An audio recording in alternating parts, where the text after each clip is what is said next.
What up, world? What up, world? What up, world? What up, world? It's your main man. I am DJ Double Dose, man, and we are back. We are back. We are back, man. We have reached August, baby. That is it. It's over with. It's over. It's said. It's done, man. Football is back, baby. Woo!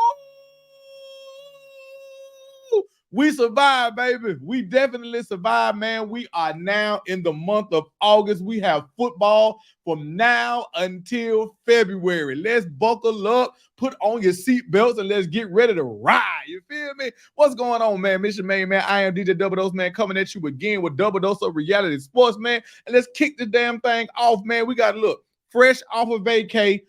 Coaches poll drop while I was in Mexico. So you know we're going to talk about it, man. Let's get to it, man. The preseason coaches poll.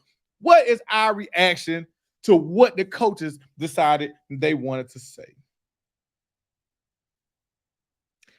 We're going to see who we got that's ranked too high, ranked too low. Let's go ahead and talk about it. Let me pull it up. Let me share the screen. Let's pull it up. Let's pull it up.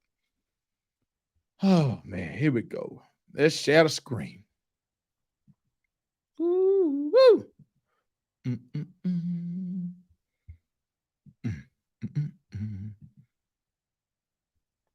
All right, here we go. So let's start. We're gonna go down the line. We're gonna keep on going. So let's present it for you first. Top 5, we got Georgia. I'll take that. Ohio State. They should be the favorites after the way they loaded up this offseason. Oregon is interesting to me simply because this is their first year in the Big Ten. That's a lot of faith people are putting in Oregon. Texas, one of my favorites to win the SEC, although they got some crushing news. Starting running back may or may not be out for the season. We'll see. We'll see when more tests come along. Bama, Ole Miss, definitely we're going to talk about that in just a moment. Notre Dame, Michigan, Penn State, and Florida State rounds out your top 10.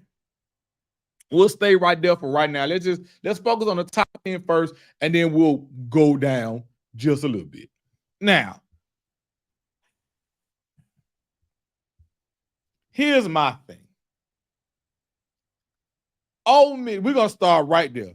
So I'm finna go looking at that top 10. Out of everybody in that top 10, the one team that I have an issue with that's sitting in the top 10, for me, this is just me.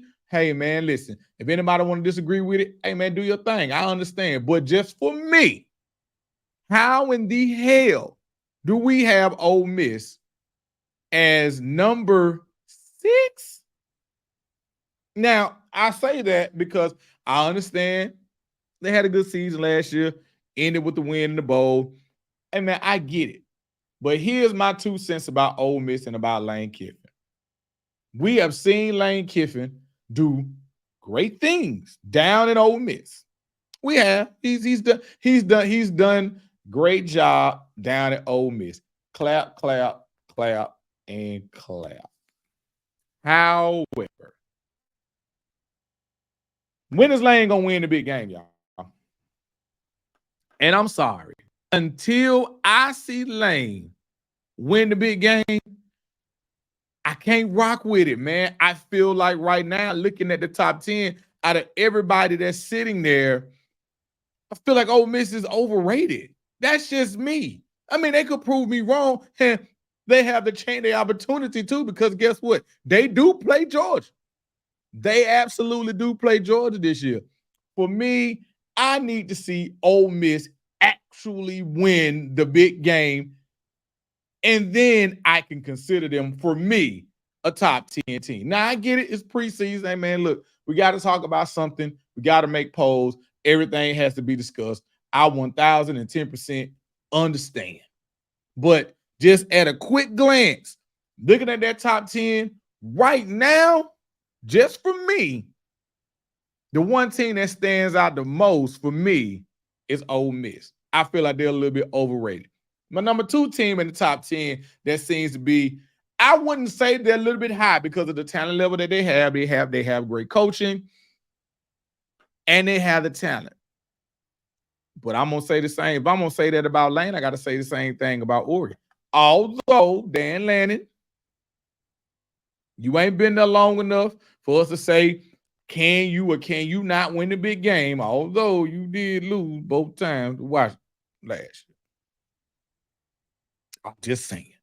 And then now you have to do what you do in a whole new conference that houses one of the favorites to win the whole thing in Ohio State and the defending champion in Michigan. Not to mention a Penn State team who only loses to Michigan and Ohio State. For the last couple of seasons, they have been fine. They just cannot, in the regular season, of course, they just cannot beat Ohio State and they can't beat Michigan. Now, without divisions, the way it's looking, I got to go back and look at the schedule. You know, we'll see what Penn State will be able to do. That's the next team on the list, Penn State. Franklin, you've done a great job with coaching Penn State. But you're another one. Can you win the big game? Has yet to be seen because you have constantly and repeatedly came up short against Penn State, against Michigan and against Ohio State. You have repeatedly come up short. So, frankly, can you win the big game? Texas, one of my favorites. I feel like Texas will be, I got a bet with my partner. I feel like Texas is going to be in the SEC title game. He looked at me like, man, Ben, you crazy. Just saying. I feel like Texas is going to be in the SEC title game. Notre Dame. What do we do with Notre Dame? What do we do with Notre Dame? They got Riley Leonard. So they've gone back down the transfer portal route with a QB. Last year they had Sam Hartman. Now they got Riley Leonard. Is he 100% healthy? Will he be the Leonard that we know that was before he got hurt last year, Duke? Or will he be still trying to get his wits back and get back to himself? Time will tell. And, man, we can't lead the conversation without talking. We can't lead the top 10 without talking about Alabama. I feel like Miro was in good hands. Now, I sat on this show last year, and I said it when people looked at me crazy. I gave Miro a lot of credit. Even before the season, I said, hey, if he's able to accomplish these certain things, Alabama will be fine. Outside of losing to Texas, which is what I predicted. Outside of that, I said Alabama should be fine. They're going to take some bumps and bruises, but they should be fine. And voila. Now, granted, it was a bumpy road to get there because 4th and a mile did happen. Auburn. Yeah, I'm looking at you, my homeboy. Terry, my homeboy. I'm just saying. Auburn. Everything that happened. A lot of people want to blame a lot of people. But let's be clear. If Auburn don't allow 4th and a mile, none of everything that happened after that doesn't even matter. But neither here nor there. We're not talking about 4th and a mile. We're talking about Alabama being in the top 10 of the coaches poll in the preseason. I will just say this. I think the boy is a comparable coach. No matter what they tell you, and they can argue me till the cows come home, he was not their first choice. He was not their second choice. I'm leaning as far to say I don't think he was their third choice either. Just saying. But however the case may be, he's a comparable coach. Recruiting has been on fire this summer. And you look at the talent that they've assembled. You look at what the boys done in the past with quarterbacks. So it leads you to believe that Alabama will be there. Now, when we get to the SEC preview show, which will be next week, we'll discuss what we feel like they're going to do. But in the preseason poll, I have no issues with Alabama being number 5. And at number 1, we got Georgia. We got We got I'm locked up, they won't let me out. They won't let me out. I'm locked up. I mean, because they keep, every time you turn around, somebody else from Georgia getting arrested. Every single time we turn around, somebody from Georgia getting arrested. But that's neither here nor there. That's neither here nor there. They are where they are. And this is one of those moments for Georgia. You know, Nick is gone. Kirby is something like 1-7, 1-8 against Alabama since he's been at Georgia. He has a big test. I know you say, how does this man got 2 championships? He got a big test. He got a big test because at the end of the day, alumni, fans, and people that spend a lot of money, they appreciate the championships. They appreciate that. They appreciate what Kirby has done. But they also are frustrated as hell with the fact that he can't beat Alabama. And I'm sorry. Y'all can miss me with, like I said, I'm not saying Kirby will be on a hot seat if he loses to Alabama. Please do not mince my words. But I am saying there's a lot of important people that's going to be pissed off if he somehow manages to lose to Alabama yet again with a fresh new coach. So, and Mr. Ryan Day in Ohio State. My goodness, Mr. Ryan Day. Did your NIL, did your collectives, did everybody come together to give you the best of the best? You, my sir, are driving a Lamborghini, Ferrari, Bugatti, whatever luxury vehicle you want to label it.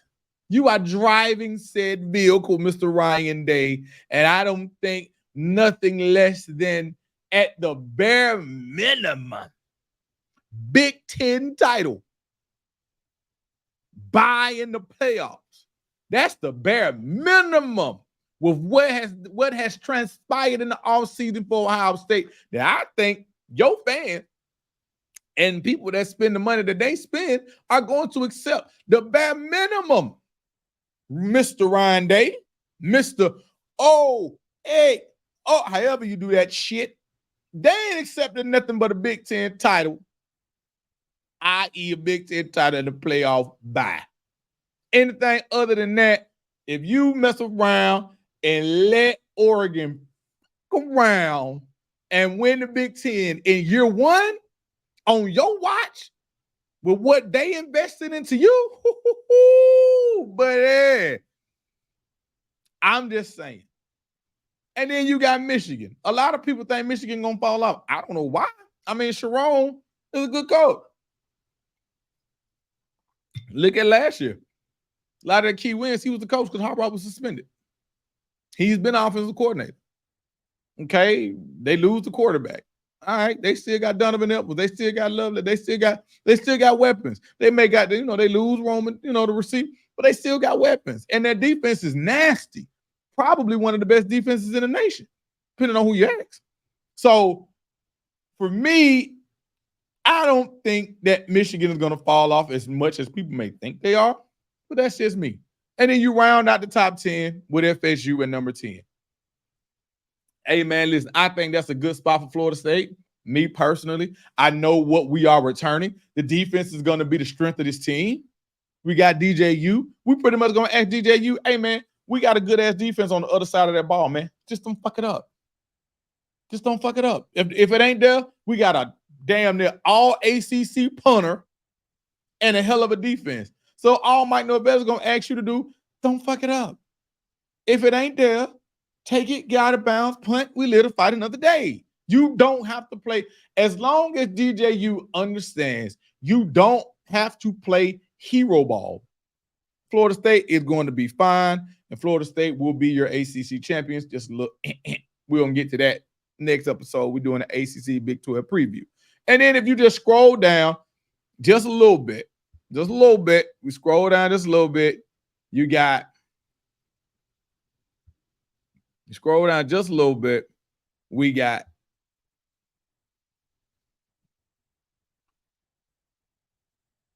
Missouri sitting there at number 11. And then you got LSU at 12, Utah, Clemson, Tennessee, Miami at 19, and all that we would close it out with Iowa. Out of all of those teams beyond Florida State, I will say the one team that I feel like that could possibly surprise a lot of people and could make some noise. And I'm going to say it again. I've been saying it all offseason. I'm going to say it again. It's Tennessee. If Tennessee can somehow put it all together, they face Alabama and they face Georgia. If they could somehow split that, which is not a very hard task to ask, if they could somehow split that and handle their business elsewhere, we could be having a whole that whole Ole Miss conversation that we talking about. That whole Ole Miss conversation about can Lane win the big game? Heupel did it. He's done it. So he did it to Nick. Just saying. Just saying. Don't sleep on Tennessee and what Nico can possibly do. And then when you get on down and you look a little further, they got a lot of faith in Oklahoma. Jury's still out on them. And you get all the way down to Miami, USC, Iowa. I mean, the coaches did a good job with this poll, I think. I don't really necessarily think it's a lot to just be like, oh my God, they got it all wrong.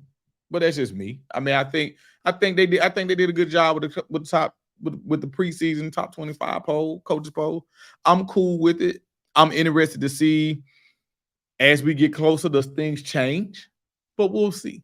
We're gonna see. So for me, this is gonna be a short one. Not gonna hold you long. This is just a reaction to get us back into the saddle. After this one, after this episode, this should be live. Today is Wednesday. This should be live Thursday morning. I'll record again Thursday night, and then we're gonna hit you with our preview for the ACC and the Big 12. Because guess what, people? This train is rolling. This thing is rolling.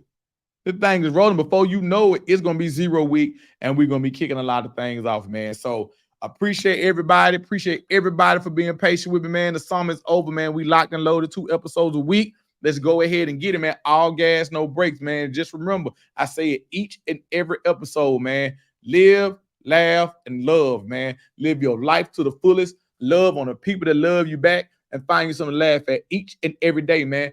And I'm out, man. Holla at you.